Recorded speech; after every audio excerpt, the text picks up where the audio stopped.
રાષ્ટ્રીય માર્ગ સલામતી માસ 2025ની ઉજવણી નિમિત્તે સુરત જિલ્લા ટ્રાફિક પોલીસ દ્વારા કામરેજ તાલુકાની શ્રી વરિષ્ઠ વિદ્યાલયમાં ટ્રાફિક અવેરનેસનો કાર્યક્રમ યોજવામાં આવ્યો હતો।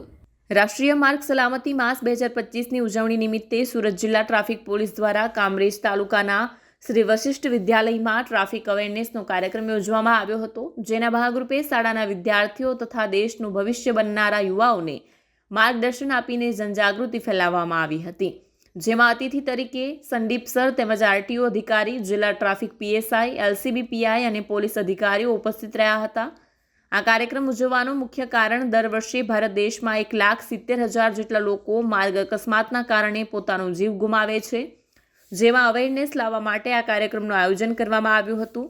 આ કાર્યક્રમમાં આરટીઓના અધિકારી સંદીપ સર તેમજ જિલ્લા ટ્રાફિક પીએસઆઈ તરફથી અલગ અલગ માર્ગદર્શન આપવામાં આવ્યું, જેમાં ટુ વ્હીલર ચલાવતી વખતે ફરજિયાત હેલ્મેટ પહેરવું, ઓવર સ્પીડમાં વાહન ન ચલાવવું, રોંગ સાઈડમાં વાહન ન ચલાવવું, ફોર વ્હીલ ચલાવતી વખતે ફરજિયાત સીટ બેલ્ટનો ઉપયોગ કરવો જેવી તમામ બાબતોની આદત રાખશો તો દર વર્ષે માર્ગ અકસ્માતના કારણે ઘણા લોકો મૃત્યુ પામે છે, તેના જીવની સુરક્ષા કરી શકીશું। જે બાબતોની માહિતી આપવામાં આવી।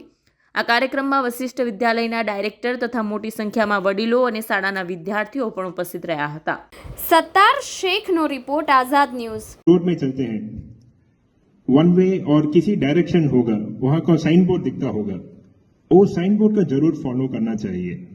हम किसी भी काम के लिए जा सकते हैं, कितना भी देर होते हैं, लेकिन इसमें कॉम्प्रोमाइज नहीं होना चाहिए। और जैसे हम फोर व्हीलर्स और गाड़ी के बारे में बात करते हैं तो कार चलने समय पहला सीट बेल्ट पहनना चाहिए, लेकिन इसमें काफी लोग नहीं समझते और गलत समझते हैं कि सीट बेल्ट सिर्फ ड्राइवर ही पहनना है और ड्राइवर के बाजू में बैठते हैं को ड्राइवर, को पैसेंजर वही पहनना है।